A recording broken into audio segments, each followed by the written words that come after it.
Maligayang pagbabalik sa ating channel mga bossing. Sa video na to sabay-sabay nating panoorin ang latest fight na ating kababayan na si Kenneth Liaber, tubong General Trias, Cavite. Makakaharap niya dito mga bossing ang Japanese na si Kita Kurihara. Matatandaan natin mga boss na itong Japanese na ito. Ito yung nakalaban ni Froilan Saludar 2 beses. Una pinabagsak ito ni Saludar sa loob lamang ng round 1 sa Japan. Pero 3 buwan ang nakalipas, humingi ng rematch ang Japanese na ito at nabawian si Saludar mga bossing. Tinalo sa rematch ang ating pambato via round 8 knockout noong January 2024. Kaya masasabi natin hindi basta-basta ang kalaban na ito mga boss. Huwag na natin patagalin ito mga bossing, bakbakan agad. The thing is, yung sa height difference sila medyo impossible talaga mangyari yung mga headbutts nila, lalo na they're both, moving forward sabay. Kurihara with a good right there. Again, a lead right. You're very landing really good punches. Landed with a good left over there. Another one.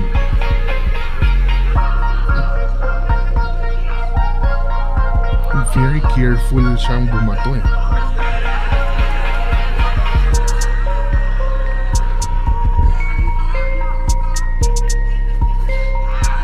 This is where Kurihara's veteran, being a veteran comes in. You can see him, he's stalking, but he's slowing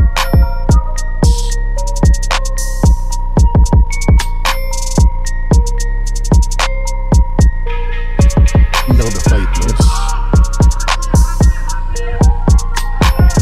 He's coming in very relaxed, very patient, very confident dito sa laban ko, which is good. He's using his footwork, is in and out, yung labas-pasok niya. But he's really throwing his punches. Oh, wow! Yes, that's a good left. Is it gonna be count? Yes! First knockdown of the fight. First round pa lang. Could this be a preview of good things to come for Kenneth Liaber? Let's see, it's not over. Hindi na tumitigil si Kenneth Liaber. Wow! Good. Bilang ulit. That was a clean left. Very clean. Medyo Clean left. Maraming mga taong... oh! 30 seconds. That's it. Wow! That's it. Yes! Another KO for TKO victory. Very good.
That is the makings of future world champ.